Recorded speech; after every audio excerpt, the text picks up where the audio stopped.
पंचायती राज बात नहीं, पंचायती राज देखना है। देखिए आवाज आ रही, पंचायती राज बोला जाए या ग्रामीण स्थानीय स्वशासन बोला जाए, ग्रामीण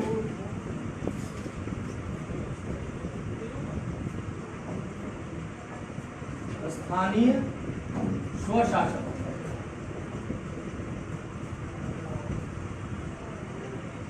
समझ लीजिए पहले इसको, उसके बाद जो है हम लोग करते हैं।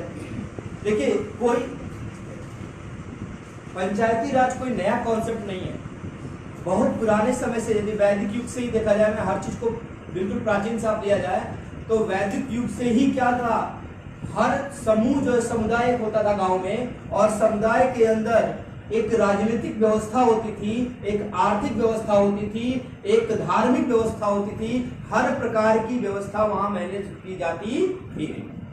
अब जो वहां की राजनीतिक व्यवस्था थी वह गांव का मुखिया होता था या समुदाय का मुखिया होता था, और वह मुखिया क्या काम करता था जी, वह अपने जो भी समुदाय के लोग हैं उनके लिए कौन से कानून सही हैं, क्या उनके लिए डेवलप करना है, कौन से तालाब खुदवाने हैं, कैसे उनको मैनेज करना है, ये सारी चीजें शामिल थी किसमें, प्राचीन समय में। ऐसा नहीं कि नया नया उड़ करके आ गया क्या चीज, पंचायती राज।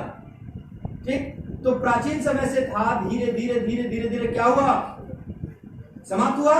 प्राचीन का यदि आपको रूप देखना है तो हम आप लोगों ने देखा होगा क्या चीज, सरपंच या प्रधान, क्या बोलते थे उसको पहले, मुखिया होता था ना जी, हर गांव का क्या होता था, एक मुखिया होता था, और यह मुखिया पूरे गांव की देख-रेख करता था। कोई भी समस्या, कहा जाए कि जुडिशियरी सिस्टम भी थी पहले, यदि देखा जाए हम लोग प्राचीन समय में, जुडिशियरी सिस्टम भी कहां थी, गांव के लेवल पे थी। शासन किस लेवल पे था, गांव के लेवल पे था, मतलब टोटल पावर कहां नजर आता था, गांव में नजर आता था। और इसी की बात महात्मा गांधी बोलते हैं कि सत्ता जो है वह कहां से, केंद्र से नहीं संचालित की जानी चाहिए, कहां से संचालित की जानी चाहिए, गांव से संचालित की जानी चाहिए। लोकतंत्र गांव में बसता है, न कि लोकतंत्र केंद्र में बैठा हुआ था। तो लोकतंत्र को मजबूत करना है तो आपको गांव को मजबूत करना पड़ेगा। यदि आधुनिक पंचायती राज की यदि बात करते हैं तो उसमें सबसे बड़ा योगदान किसी का है, तो वह किसका, महात्मा गांधी का। इसके पहले यदि हम बता दिया आपको कि हमारे पास था, मुखिया होता था गांव का, वो हर चीज देख रहे, हाँ नो डाउट, धीरे धीरे क्या, जब सत्ता आती है ना जी किसी के पास, तो शोषण अपने आप आने लगता है। यदि मुझे अथॉरिटी ज्यादा दे दी जाएगी तो शोषण के गुण आने लगेंगे। तो वो शोषण का रूप दिखाई दिया था, लेकिन उसको लोकतंत्र का क्लेवर बनाने का काम किया था संविधान के निर्माताओं ने। तो संविधान निर्माण से पहले भी पंचायती राज स्थापित करने का प्रयास किया गया था, किसके द्वारा, कोई बताएगा? कोई ब्रिटिश भी था जो चाहता था क्या हो जाए, कि पंचायत की स्थापना हो जाए। तो सबसे पहले आप एक रिपन का नाम सुने होंगे, लॉर्ड रिपन। तो लॉर्ड रिपन ने जो है 1882 में, इसका इतिहास पहले देखते हैं। हाँ हाँ ठीक है बेटा, सही है, हाँ 1882 में लॉर्ड रिपन, 1882 में लॉर्ड रिपन ने क्या किया, स्थानीय स्वशासन एक्ट लाया। स्थानीय स्वशासन अधिनियम। मैंने आपको पहले ही पढ़ा चुका हूं कि पूरे संविधान का यदि आधार देखा जाए तो ब्रिटिश शासन ही था। होते हैं ना जी, संविधान हमारा किसका ऋणी है, ब्रिटिश हुकूमत का ऋणी है, या बोला जाए तो 1935 भारत शासन अधिनियम का ऋणी है। क्वेश्चन पूछा गया है। तो सबसे ज्यादा जो है ये ऑलरेडी आ चुका था, लेकिन सफल नहीं हुआ, क्योंकि ऐसा स्ट्रक्चर नहीं था, ऐसी व्यवस्था भी मौजूद नहीं थी। जिला प्रशासन की जो बात की जाती थी, जो डीएम पद आया है, एक जिले का क्या होना चाहिए, डीएम होना चाहिए, जिलाधिकारी होना चाहिए, उसकी जिला के लेवल पे भी शासन करने की शुरुआत किसने किया था, लॉर्ड रिपन। लॉर्ड रिपन जो ओपन करिएगा दरवाजा, लॉर्ड रिपन जो है आपका, और भी बहुत सारी चीजें इससे जुड़ी हुई है लॉर्ड रिपन से। जैसे कि एक है आपका बहुत अच्छे कार्य किए, एक है आपका कौन सा, जनगणना की शुरुआत भारत में कराने वाला कौन था, लॉर्ड रिपन था। भारत में स्थायी जनगणना की शुरुआत कराने वाला कौन था, लॉर्ड रिपन। कब, 1881 से स्थायी जनगणना शुरू हुई थी। भारत में जनगणना की शुरुआत कराने का श्रेय किसको दिया है, लॉर्ड रिपन को दिया था। बहुत सारे काम के वर्नाकुलर एक्ट को विपास किया था, बहुत सारे कार्य किए थे, किसने, लॉर्ड रिपन ने। तो हमको याद रखना है कि पंचायती राज की शुरुआत करने वाला भारत में जो आधुनिक पंचायती राज है वो था हमारा लॉर्ड रिपन। इसीलिए इसे स्थानीय स्वशासन का पिता कहा जाता है। लिख लीजिए बेटा, इसीलिए इसको क्या बोलते हैं, स्थानीय स्वशासन का पिता। और पहले ही आपको बता चुका हूं कि मैग्ना कार्टा बोला जाता है, जो भी अच्छे दस्तावेज होते हैं, अधिकार पत्र होते हैं, उसको क्या बोल देते हैं हम, मैग्ना कार्टा बोल देते हैं। तो स्थानीय स्वशासन एक्ट 1882 को क्या बोला जाता है, स्थानीय स्वशासन का मैग्ना कार्टा बोला जाता है। मतलब कि शुरुआत यहीं से हुई हमारे संविधान में आने के लिए। यहां तक क्लियर है, किसी कोई डाउट है बेटा यहां तक? अब आगे बढ़ते हैं। देखिए महात्मा, अब इसके बाद जो है स्वशासन की मांग तो बहुत समय से कर रहे थे। कांग्रेस जो है किसकी मांग कर रही थी, स्वशासन की मांग कर रही थी, पूर्ण स्वतंत्रता की मांग कर रही थी। तो इसमें महात्मा गांधी जो है वह स्थानीय स्वशासन पे भी ज्यादा जोर दे रहे थे। महात्मा गांधी के एक सेंटेंस है, उसको लिख डालिए ताकि आपको याद रहे बेटा। इसको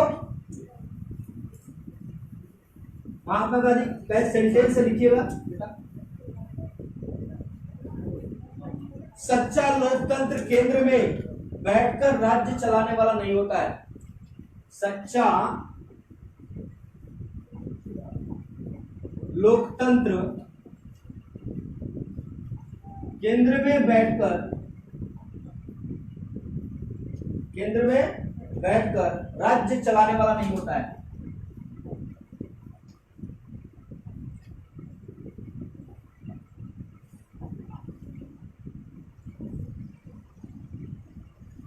अपितु यह तो गांव के,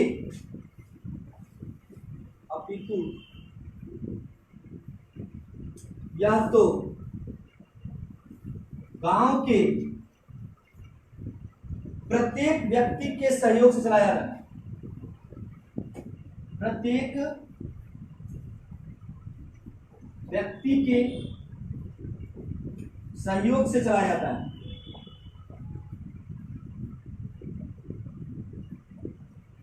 ये महात्मा गांधी के सेंटेंस है। महात्मा गांधी कहा कि लोकतंत्र गांव में बसता है, लोकतंत्र केंद्र में नहीं बसता। मतलब कि सत्ता का विकेंद्रीकरण किया जाना चाहिए।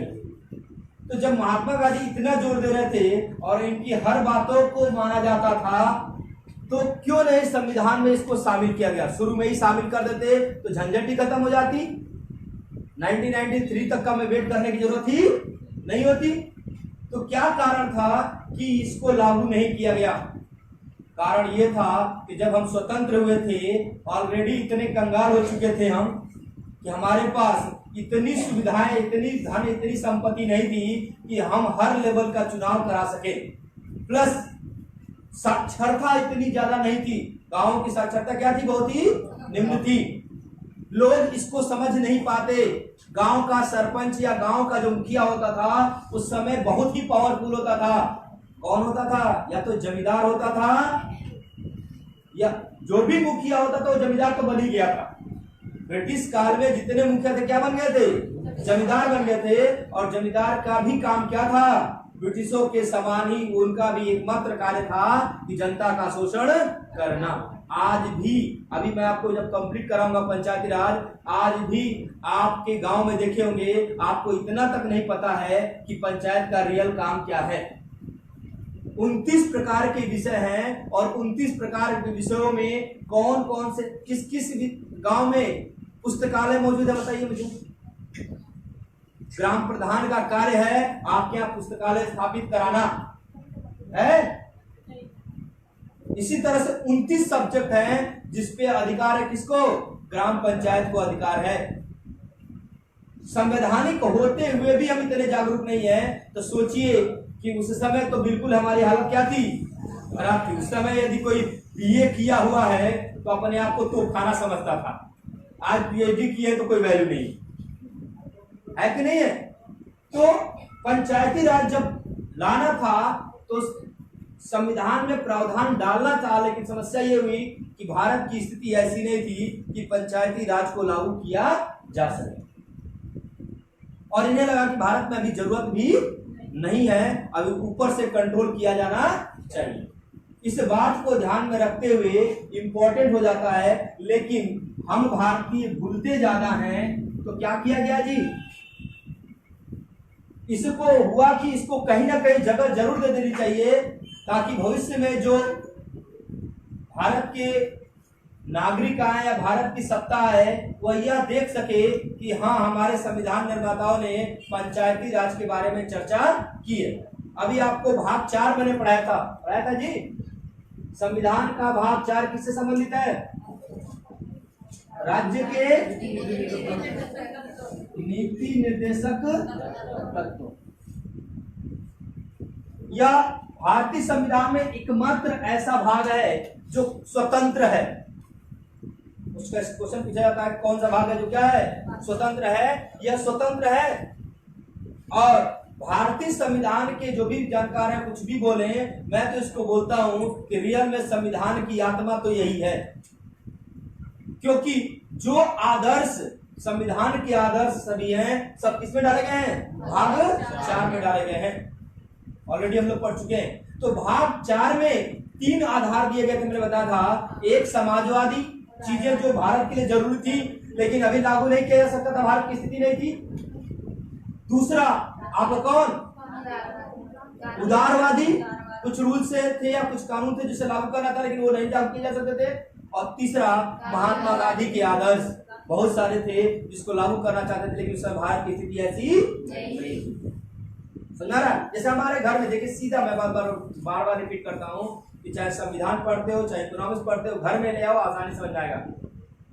हम जब घर में मान लीजिए कि बच्चा, घर की स्थिति ऐसी है कि अभी केवल घर का सुबह शाम का खर्चा ही चल पा रहा है, किसी तरह घर का खर्चा चल पा रहा है, लेकिन हमारे सपने होते कि नहीं कि हमारा एक घर बने अलग बढ़िया वीआईपी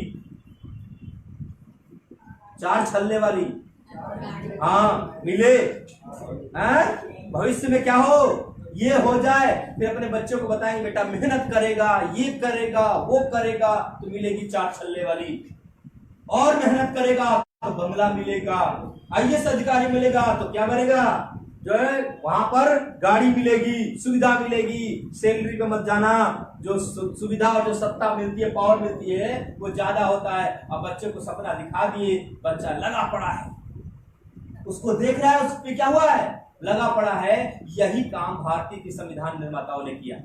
परिवार था, हमारी उस समय स्थिति खराब थी, हम पंचायती राज को लागू नहीं कर सकते थे, हम राइट टू एजुकेशन को लागू नहीं कर सकते थे, हमारी स्थिति ऐसी नहीं थी कि हम निःशुल्क किसी को पढ़ा सके। आर्टिकल 21 का जब निःशुल्क नहीं पढ़ा सकते थे तो स्थिति ऐसी बन गई कि अब देखा गया कि ये भविष्य में तो हो सकता है, क्योंकि 60 देशों को संविधान को 114 दिन तक पढ़ा गया था, और कहां कहां की क्या अच्छाइयां थी, क्या कमियां थी, सबको ध्यान में रखा गया था। तो कल्पना उस समय के संविधान निर्माताओं ने किया होगा कि हमारा भारत इतना विकसित हो जाएगा कि वहां पे पंचायती राज भी लागू होगा, वहां आरटीई भी लागू होगा, वहां एनवायरमेंट के संबंधित एक्ट भी लागू हो सकते हैं, और इतना हम सक्षम होंगे कि कम से कम 8 तक के बच्चे को निःशुल्क पढ़ा पाए, मुफ्त स्वास्थ्य सुविधाएं दे पाए, गौर अच्छा कर पाए। ये सारे कॉन्सेप्ट किसमें थे? भाग 4 में। तो भाग 4 में ही एक आर्टिकल डाल दिया गया, आर्टिकल 40, और ये किसके सुझाव पे? महात्मा गांधी के सुझाव पे। पूछा जाता है किसके सुझाव पे था? महात्मा गांधी के आदर्शों पर आधारित था। क्या चीज? पंचायती राज की स्थापना। समझ में आ रहा है? किसमें? अरे निर्बुद्धि गांधी जी के आदर्श। मैं क्या बोल रहा हूँ, गांधी जी को नहीं बोला, गांधी जी गए थे। मैं पहले ही बताया था कि संविधान के निर्माण में दो लोग क्या थे, महात्मा गांधी ने भाग नहीं लिया था, तो उनके आदर्श शामिल थे ना। अब सीधा पूछा था, ठीक है, दिल्ली वाला स्लोगन निकल गया क्या? चलिए ठीक है, आइए अब देखिए। हाँ, तो आर्टिकल 40 क्या बोलता है कि लोकतांत्रिक विकेंद्रीकरण होना चाहिए। पंचायती राज के रूप में क्या होना चाहिए? लोकतांत्रिक विकेंद्रीकरण होना चाहिए। क्वेश्चन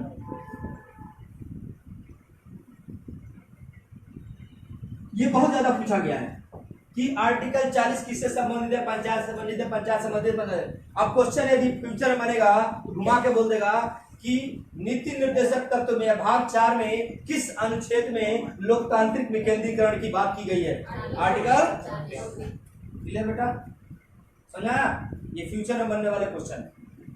अब आ जाइए, हाँ आगे की ओर बढ़ते हैं। यहां तक तो ठीक था, अब डाल दिया गया। अब भैया भाग का नाम ही राज्य के नीति निर्देशक तत्व, मतलब जब भी राज्य सरकार कोई भी कानून बनाए तो इस भाग की ओर जरूर देखे कि यह भाग क्या कहता है या किस प्रकार की प्रणाली की बात करता है, वो जरूर देखा जाना चाहिए। आ गया? तो हमने आर्टिकल 40 यहां तक क्लियर हो गया, लेकिन फिर भी इससे कानूनी चैलेंज नहीं किया जा सकता, कानूनी अधिकार नहीं है, यह केवल संवैधानिक प्रावधान है। इसको देख करके राज्य सरकार कानून बना सकती है, लेकिन इसका कोई भी लगभग कहा जाए कि ये सब कुछ है और यह कुछ भी नहीं है। ठीक है, इसका होना भी सबसे मोस्ट इंपॉर्टेंट है, और न होना दोनों क्या है? बराबर है। सरकार यदि आंखें बंद कर ले, राज्य सरकारें, केंद्र सरकार कानून बनाते समय आंखें बंद कर दे तो ये बेकार है, और खोल के देखे तो सर्वे सर्वा है। ठीक है, अब आते हैं कि भारत में रियल में 1950 तक तो लागू हुआ नहीं, क्योंकि संविधान में बस यही वर्णन था। तो धीरे धीरे पंचायती राज की शुरुआत हुई, कैसे हुई इसको देखते आगे बढ़ते हैं। क्या दे? चलिए अब देखिए, जब 1950 51-52 में मैंने बताया था इलेक्शन हुआ था, उसके बाद 2 योजना गांवों के विकास के लिए चली थी। 2 योजना चली थी, सामुदायिक विकास कार्यक्रम और राष्ट्रीय विस्तार सेवा योजना। 2 योजना है, सामुदायिक विकास कार्यक्रम 1952, यही डायरेक्टली ये भी पूछा गया है। सामुदायिक विकास कार्यक्रम की शुरुआत की गई थी 1952 में, और दूसरा था राष्ट्रीय विस्तार सेवा योजना, ये शुरू की गई 1953 में 1953। ये 2 योजनाएं थी जो योजना आयोग के द्वारा चलाई जा रही थी। उस समय योजना आयोग था क्या है? नीति आयोग। ठीक है, पढ़ना हम लोग को पूरा। तो ये दोनों कार्यक्रम जब चलाए जा रहे थे तो इसमें बात ये हुई कि 5 साल गुजर गए थे, 5 साल निकल चुका था इस कार्यक्रम को चलाते चलाते, और मेन इसको फोकस करेगा इसको फोकस करेगा। ये 5 साल पूरा हो गया था। अब गवर्नमेंट को लगा कि यह कहां तक सफल हुआ, हमने कोई योजना चलाई ग्रामीण लेवल तक, वो सफल हुआ कि नहीं सफल हुआ, इसकी जांच के लिए, इसकी सफलता की जांच के लिए एक कमेटी बनाई गई। किसके द्वारा? बलवंत राय, नहीं सर, किसके द्वारा? योजना आयोग के द्वारा बनाया गया। कमेटी का नाम क्या था? बलवंत राय मेहता। 1957। समझिए, क्वेश्चन यदि अब तक बहुत बार पूछा गया है, पूछा जाएगा कि यह बलवंत राय मेहता कमेटी किसने बनाई थी या किसके द्वारा बनवाया गया था? वो थी हमारी कौन सी? योजना आयोग।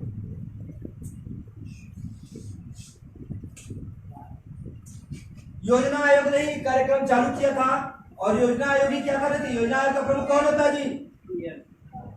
प्रधानमंत्री। अब नीति आयोग है, उसका भी अध्यक्ष कौन है? प्रधानमंत्री। बाद में पढ़ेंगे हम लोग। तो बलवंत राय मेहता इसके अध्यक्ष थे समिति के, और इनकी अध्यक्षता में एक समिति बनाई गई, और इसका काम था कि ये दोनों योजनाएं कहां तक सफल रही और कहां असफल रही, इसकी जांच करना। 1957 में ही इसने अपनी रिपोर्ट दे दी। भारत में सर्वे करके और जांच करके इसने अपना रिपोर्ट पेश किया। रिपोर्ट था 1957 में ही, और रिपोर्ट किसको पेश करेगा? जब जिसने कमेटी बनाई उसी को दो, योजना आयोग को। ठीक, रिपोर्ट पेश करने के बाद समझिए बेटा कि इसने क्या किया। अब किसी भी समिति को किसी भी चीज की जांच करने के बनाया जाता है तो उसकी कमियां अच्छाइयां बताने के साथ साथ वो क्या देता है? सुझाव देता है कि आप ऐसा करेंगे तो ये चीजें सफल हो जाएंगी। इस कमेटी ने बताया कि यह जो कार्यक्रम चलाए जा रहे थे, जिस उद्देश्य से चलाए जा रहे थे, ग्रामीण विकास के ध्यान में रखकर चलाए जा रहे थे, लेकिन ये योजनाएं क्या हैं? असफल है, धरातल पे सही रूप से उतर नहीं पा रही हैं। यदि इसको उतारना है तो आपको पंचायती राज लाना पड़ेगा, सत्ता का विकेंद्रीकरण करना पड़ेगा, लोकतंत्र का विकेंद्रीकरण करना पड़ेगा। मतलब ग्रामीण लेवल पे आपको जाना पड़ेगा, राजनीति को ले जाना पड़ेगा, नियंत्रण वहां से करना पड़ेगा। महात्मा गांधी बोलते थे कि जो अंतिम व्यक्ति है और जो ऊपर सबसे टॉप पे बैठा हुआ है, इसके बीच की खाई यदि कोई भर सकता है तो कौन भरेगा? पंचायती राज भरेगा। आज देखिए पंचायत के इलेक्शन होने वाले हैं, कितने एक्टिव रहते हैं गांव के लोग। अभी लोकसभा राज्यसभा करा तो ठीक है यार, दे देंगे वो, लोकसभा विधानसभा का उपदा दे देंगे, लेकिन पंचायती राज का हो तो फिर बताओ, फिर तो भाई भाई भिड़ जाते हैं, पड़ोसी पड़ोसी भिड़ जाता है। मतलब स्थिति जितनी क्या बोलते हैं उथल पुथल लोकसभा और विधानसभा में नहीं होता है, उससे ज्यादा उथल पुथल कहाँ होता है? हाँ, ग्राम पंचायत के चुनाव में। तो बलवंत राय, सुनिए बेटा, बहुत सारी सिफारिशें दी। बलवंत राय मेहता की एक सिफारिश थी, किसका?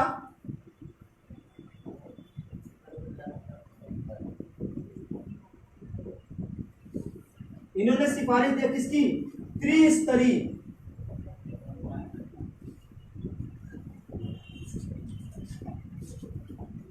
त्रिस्तरीय पंचायती राज स्थापित करने की सिफारिश दी। ठीक है, अब त्रिस्तरीय पंचायत क्या था? 3 लेवल थे, कौन कौन से? हाँ, गांव के स्तर पर क्या चीज हो? ग्राम पंचायत हो, ठीक है बेटा। खंड या ब्लॉक इसी को बोलते हैं, खंड या इंग्लिश में ब्लॉक बोलते हैं। ब्लॉक स्तर पे क्या हो? पंचायत समिति हो, पंचायत समिति। और जिला स्तर पर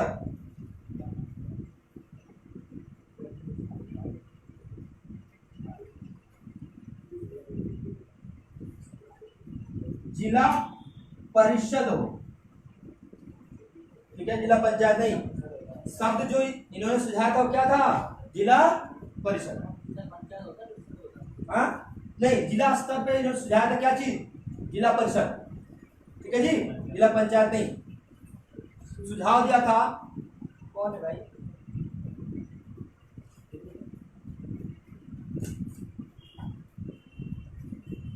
अब देखिए ये जो है प्रत्यक्ष या अप्रत्यक्ष चुनाव, सुनिए बेटा, समझ लीजिए कि जो चुनाव होते हैं, अब हम और डिटेल जाएंगे हम लोग, पहले इसको देख लीजिए। अब जो ऊपर वाला इन्होंने बोला कि यह जो जिला परिषद है आपका, इसका काम सलाहकार का होना चाहिए। इसका काम क्या होना चाहिए? सलाहकार। मतलब कि केवल परामर्श करना इसका कार्य होना चाहिए, ठीक है। परामर्श करे, उसके बाद जो है पर्यवेक्षण करे, जांच भी यही करे, कौन? हाँ, जिला स्तर पर जो जिला परिषद है, इसे पर्यवेक्षण का काम किया जाना चाहिए। और कार्यकारी निकाय, ये पूछा गया बेटा, नोट कर लीजिएगा। कार्यकारी निकाय बोला गया किसको? मेन कार्य जो करती है वो पंचायत समिति करती है। मेन कार्य कौन करती है?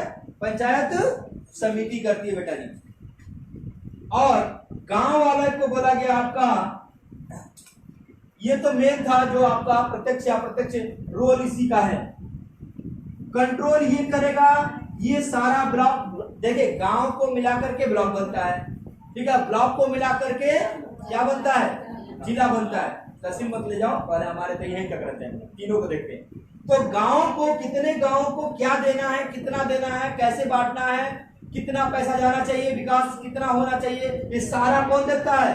पंचायत समिति, ब्लॉक प्रमुख के द्वारा देखा जाता है। लेकिन ऐसा होता है क्या व्यवहारिक? सीधा यहां से कंट्रोल कहां का होता है? यहां का होता है बेटा जी। व्यवहारिकता कुछ और है, सिद्धांत कुछ और है। तो हमें सिद्धांत याद रखना है, कि क्वेश्चन बनेंगे यहीं से। अब आपको आ जाइए कि ये जब सुझाव दिया गया किसकी? त्रिस्तरीय, पूछा जाता है कि पंचायती राज के त्रिस्तरीय प्रारूप का सुझाव किस समिति ने दिया? किस समिति ने दिया? बलवंत राय मेहता समिति ने दिया बेटा जी।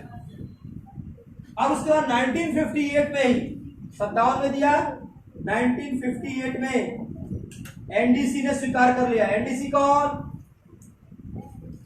एनडीसी कौन? नेशनल डेवलपमेंट काउंसिल, राष्ट्रीय विकास परिषद। ये दो होते हैं जो योजना से संबंधित होते हैं। एक योजना आयोग होता है और एक एनडीसी होती है।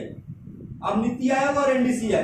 जो कानून, जो योजना आयोग बनाता है, उस पे अंतिम मोहर का मारने का काम कौन करती है? एनडीसी करती है। इकोनॉमिक्स में लोग पढ़ेंगे।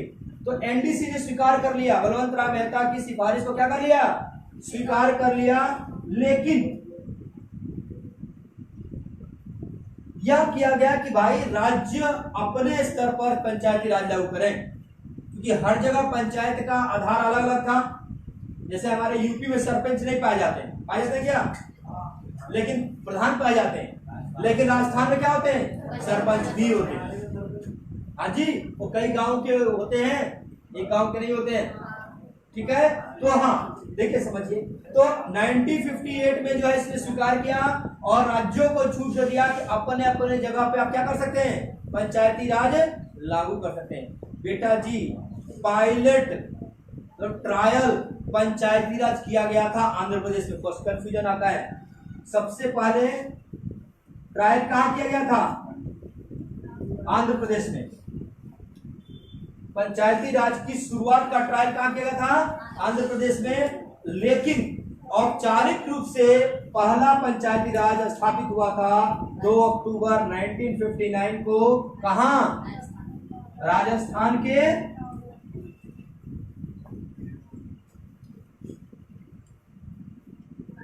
नागौर जिले में। बेटा, नागौर जिले से पूरे भारत में पंचायती राज की शुरुआत की गई, ठीक है। और उस समय प्रधानमंत्री कौन थे? हाँ जी,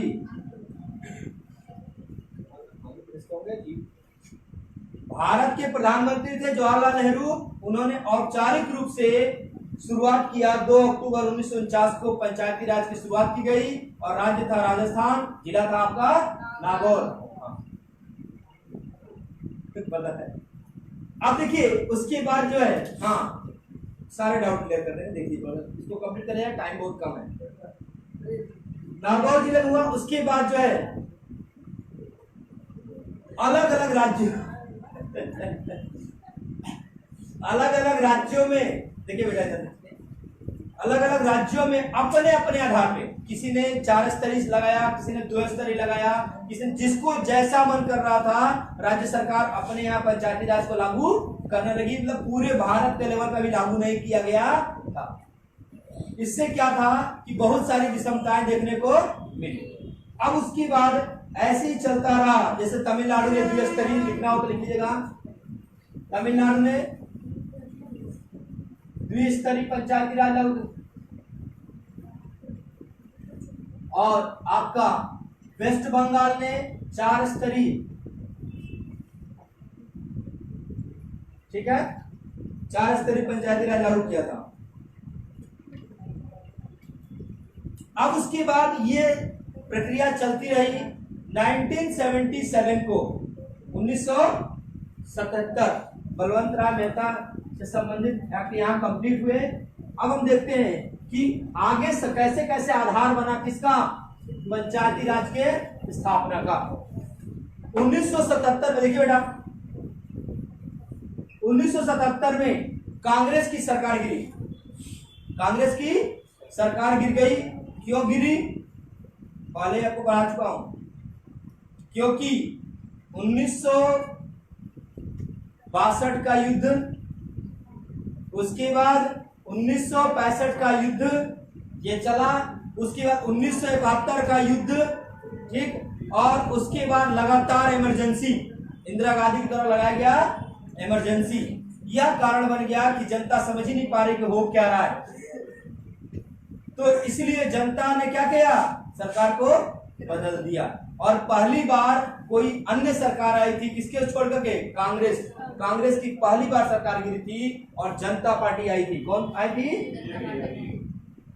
बीजेपी मत बोलिए भाई, जनता पार्टी अलग थी, बीजेपी अलग थी। बीजेपी जनता पार्टी से निकली है, बहुजन समाज पार्टी जनता पार्टी से निकली है, समाजवादी पार्टी किससे निकली है, जनता पार्टी से निकले। उस समय केवल दो ही पार्टियां सामान्यतः हाईलाइटेड थी, एक आपकी कांग्रेस और दूसरी आपकी जनता पार्टी। जितनी पार्टियां आप देख रहे हैं ये सब की सब कहां से निकली हैं, लेकिन जनता पार्टी का जो मैनिफेस्टो था, जो उद्देश्य था, उसको लेकर के चल रही कौन, बीजेपी, बसंतरी। लेकिन है अलग, ये मत सोचिएगा जनता पार्टी बीजेपी आ गई 77 में। हाँ, तो 77 में आई। इसने आते ही पंचायती राज से संबंधित देखा कि ये चल रहा है, जब भी नई सरकार आती है कुछ परिवर्तन करना चाहती है, तो क्या हुआ, इसने जो है एक अशोक मेहता कमेटी बैठा दी। किसकी जांच के लिए, पंचायती राज की जांच के लिए, अशोक मेहता कमेटी।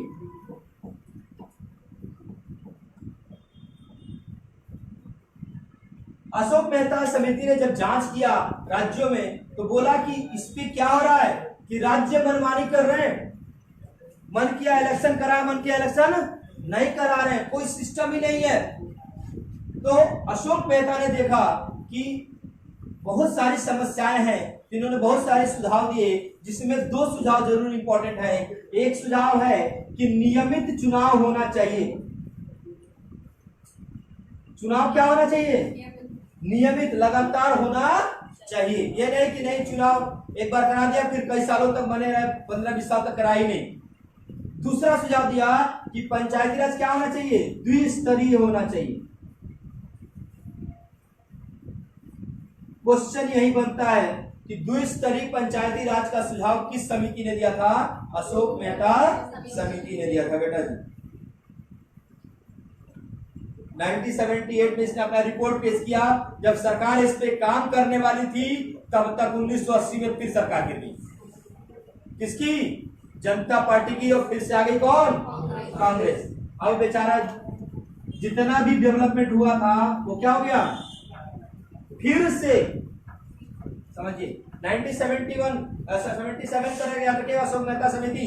1957 कौन, बलवंत राय मेहता समिति। उसके बाद तीसरी समिति आई 1985 में,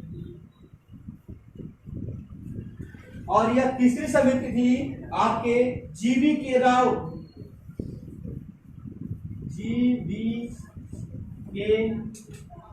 राव समिति।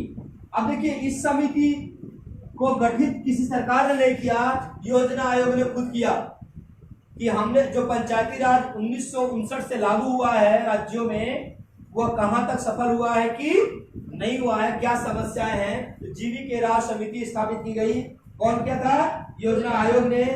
इसने जो है जब पूरा का पूरा सर्वे किया तो एक बात बोला कि जो अभी की पंचायत है वो क्या है, जड़ विहीन है। ये पूछा गया क्वेश्चन है, लिख लीजिएगा कि पंचायत को बिना जड़ की घास बोला। इसने पंचायत को बिना, बात नहीं बेटा, बिना जड़ की घास,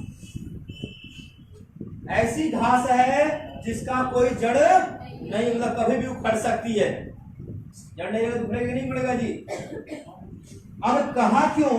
क्योंकि इन्होंने जब ऑब्जर्व किया, देखिए बेटा बारीकियां धीरे धीरे हम लोग पहुंच रहे हैं कि अब सेंटर पे लागू करने लायक।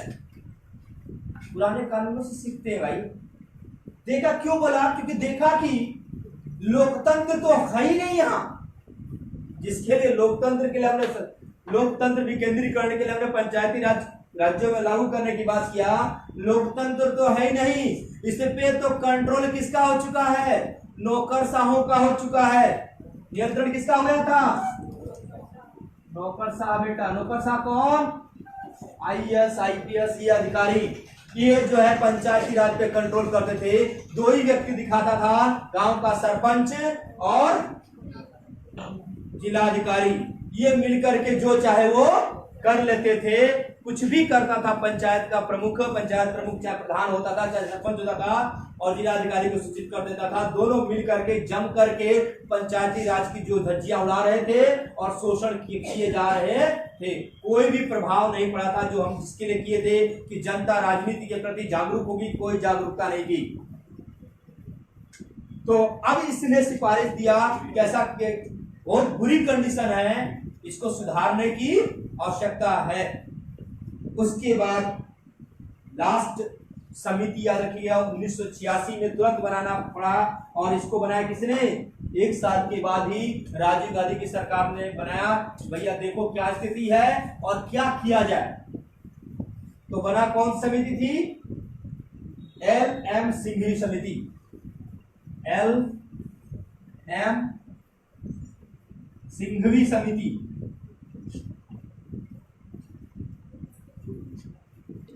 हाँ, राजीव गांधी की सरकार ने इसको गठन किया। समझिए बेटा, अब धीरे धीरे रूप बदलेगा। अब इस समिति को जब जांच के लिए बुलाया कि क्या कमियां हैं, क्यों ये जो है इस समिति ने इसको पंचायत को बिना जड़ की घास बोला, क्या कंडीशन है, क्या रियल में नौकरशाह हावी हो चुके हैं किस पे?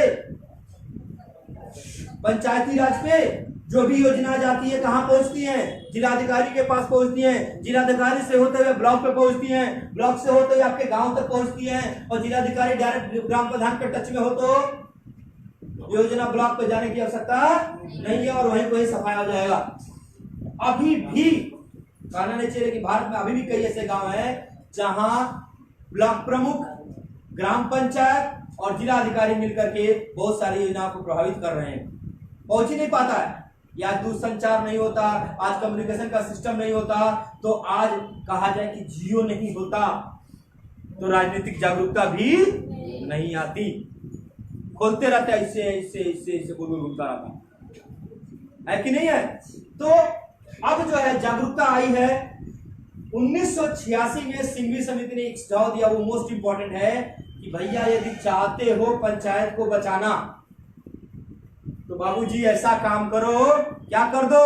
इसको संवैधानिक दर्जा दे दो, मतलब संविधान में जगह दे दो, और पूरे भारत में कम से कम कुछ स्तर पर कॉमन कर दो कि ये चीजें होनी ही चाहिए, बाकी थोड़ा बहुत छूट राज्यों को दे दो। भले ही पंचायत राज्य सूची का विषय है, लेकिन इसको बात किया गया कि संवैधानिक रूप दिया जाना चाहिए। तो संवैधानिक रूप देने का सुझाव दिया था LM सिंघवी समिति ने। अब इससे ज्यादा हाई आपको पढ़ने की आवश्यकता नहीं है, सबसे हाईएस्ट पढ़ा रहा हूं। संवैधानिक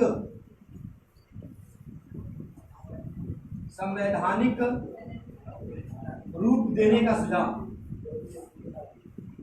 किस समिति ने दिया था बेटा? LM सिंघवी ने दिया था। ठीक है बेटा।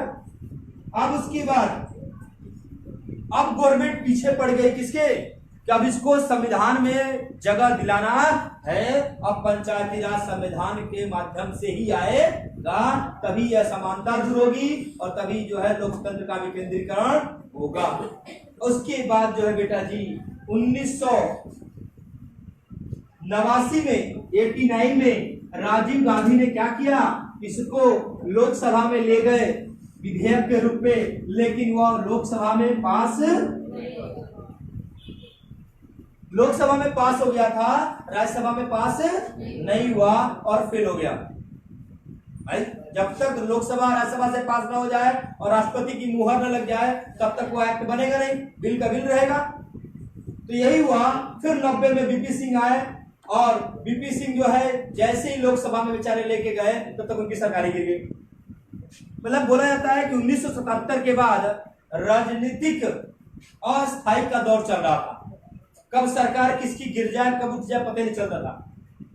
अच्छा नहीं लगा उतारो इसको, दूसरा चढ़ाओ, ये अच्छा नहीं लगा इसको उतारो, दूसरा चढ़ाओ। लग रहा है कि हाँ कपड़े की तरह जब प्रधानमंत्री बदले जा रहे थे उस समय, पर जो भी चीजें क्या थी यदि बैठ गया, क्योंकि मिलीजुली सरकार बनाती थी और सबको संतुष्ट करना क्या है अपने आप में टफ काम है। ठीक, देखिए बेटा समझिए। उसके बाद बीपी सिंह की भी सरकार गिर गई। उसके बाद 1991 में किसकी सरकार आई? नरसिम्हा राव की। उससे पहले गिर चुके थे चंद्रशेखर विकास, इनसे लेना देना नहीं था, इसलिए मैं इसको चर्चा नहीं किया था। चंद्रशेखर भी आके जा चुके थे। तो 1991 में आई किसकी? नरसिम्हा राव की सरकार। और ये मोस्ट इंपॉर्टेंट है बेटा हमारे राजनीतिक के लिए भी और हमारे इकोनॉमिक के लिए भी, क्योंकि इसी सरकार ने क्या लाया? न्यू इकोनॉमिक पॉलिसी लाई, नई आर्थिक नीति आई थी, कौन थे वित्त मंत्री? आपके मनमोहन सिंह जी थे। और आज जो भी भारत की इकोनॉमी है वो 1990-92 के न्यू इकोनॉमिक पॉलिसी की देन है और नरसिम्हा राव और किसकी? मनमोहन सिंह की देन है। ठीक है, तो उसको हम लोग इकोनॉमिक्स में पढ़ेंगे। तो 1991 में नरसिम्हा राव की सरकार आई और इसने लोकसभा में रखा, पेश किया, पास हुआ, फिर राज्यसभा में रखा, पास हुआ, फिर राष्ट्रपति के पास गया, मुहर लगी और हो गया जी। तो डेट जरूर याद रख लीजिए कब कब क्या किया गया। 22 दिसंबर 1992 को, जो डेट बोलूंगा वो याद रखिएगा, लिख भले लीजिए। 22 दिसंबर 1992 को लोकसभा में, उसके बाद 23 दिसंबर एक दिन बाद राज्यसभा से पास हुआ और उसके बाद 20 अप्रैल 1993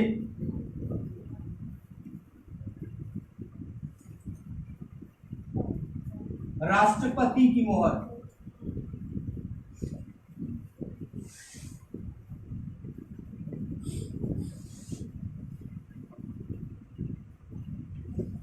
राष्ट्रपति का सिग्नेचर हो गया जी।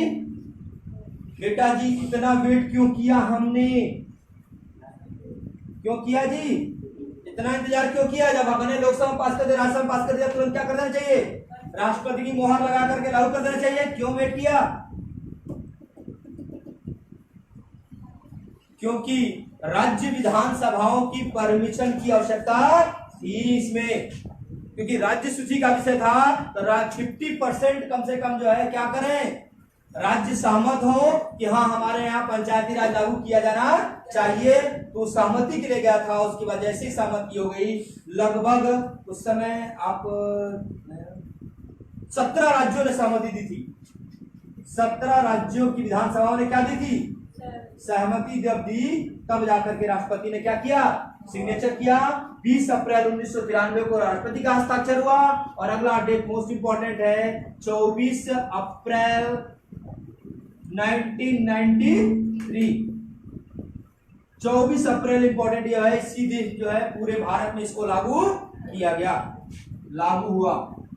भारत में जम्मू कश्मीर को छोड़कर उस समय और अनुसूचित जनजाति ट्राइब्स वाले एरिया को छोड़कर, क्योंकि अनुसूचित जनजाति क्षेत्र, देखिए बेटा 24 अप्रैल 1993 को क्या हो गया जी? लागू हो गया। इस दिन लागू होने इंपॉर्टेंट आपको ये याद रखना है कि पूरे भारत में लागू हुआ, जम्मू कश्मीर को छोड़कर और जनजातीय क्षेत्रों को छोड़कर, ट्राइबल क्षेत्र एरिया को छोड़कर। क्यों? क्योंकि उनके पास खुद का अपना क्या था? पॉलिटिकल सिस्टम था और उनको डिस्टर्ब नहीं किया जा सकता है। धीरे धीरे चाहे तो स्वेच्छा से आ सकती है। राज्य थे 24 अप्रैल जरूर याद रखिएगा, क्योंकि ये था, इसी को हम मनाते हैं पंचायती राज दिवस के रूप में।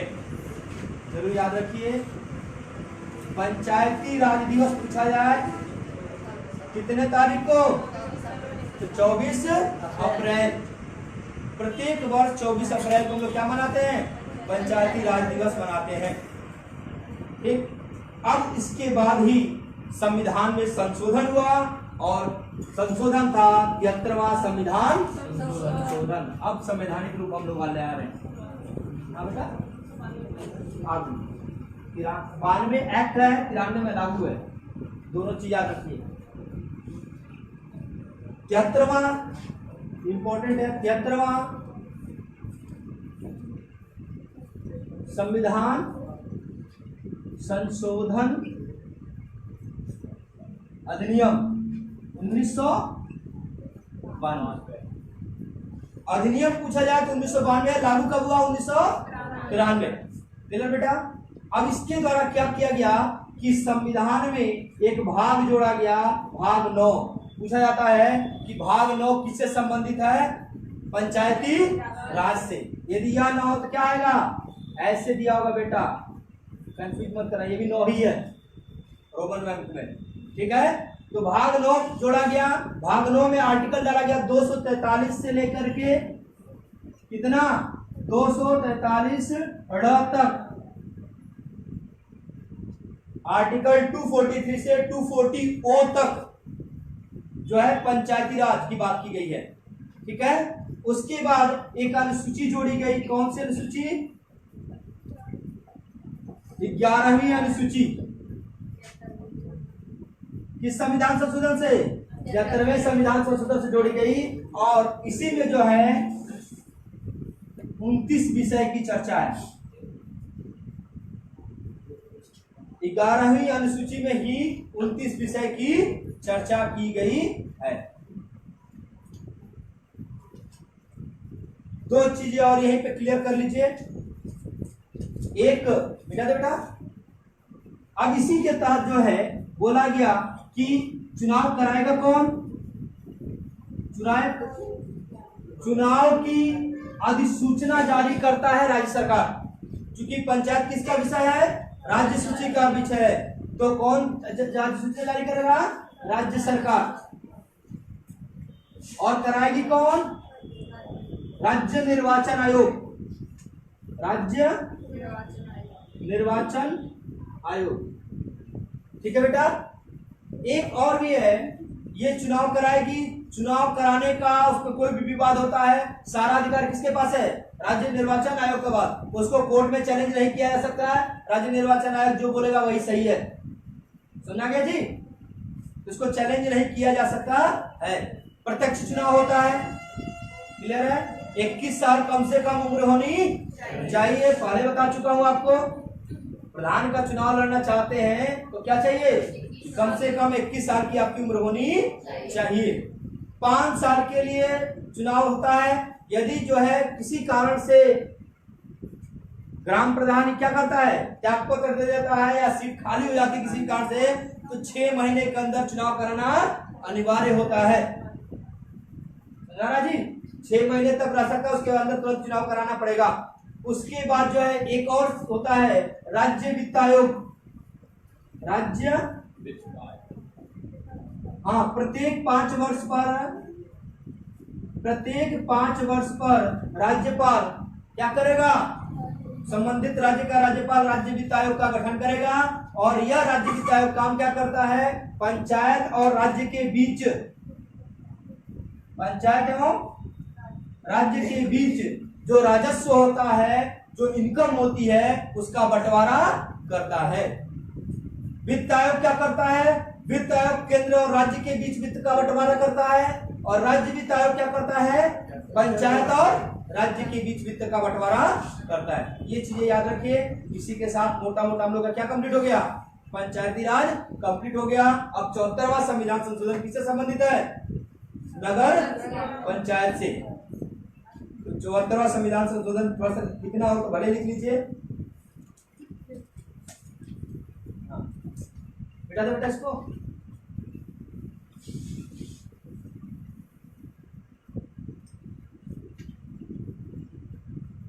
चौहत्तरवां संविधान संशोधन, 74वां संविधान संशोधन अधिनियम आया था आपका कब है? 1992 92 में लागू हुआ, सेम तुरंत किया था, अप्रैल में यह था, जून में यह था, बस इतना ही अंतर था। यह क्या था? यह नगर पंचायत से संबंधित, पूछा जाए किससे संबंधित है? नगर पंचायत से संबंधित। बाकी डिटेल एक क्लास में पढ़ेंगे हम लोग। नगर पंचायत से संबंधित है। इसके तहत जो है संविधान में भाग 9 का जोड़ा गया, 9A लिख लीजिए आप, ठीक है। और अनुसूची जोड़ी गई कौन सी? 12वीं अनुसूची। अब ये नगर पंचायत की बात करता है, जो नगर पालिकाएं होती हैं, जहाँ चुनाव होता है उनकी बात करता है, कैसे वहां होता है, वो सारे सिस्टम को सेम इसी तरह, ठीक है। लेकिन आधार किसका है? ये भी पंचायती राज का ही आधार है, ठीक है बेटा। इसको हम लोग देखेंगे। आर्टिकल 243 से 243, आर्टिकल 243 त से लेकर के आर्टिकल 243 या 6 तक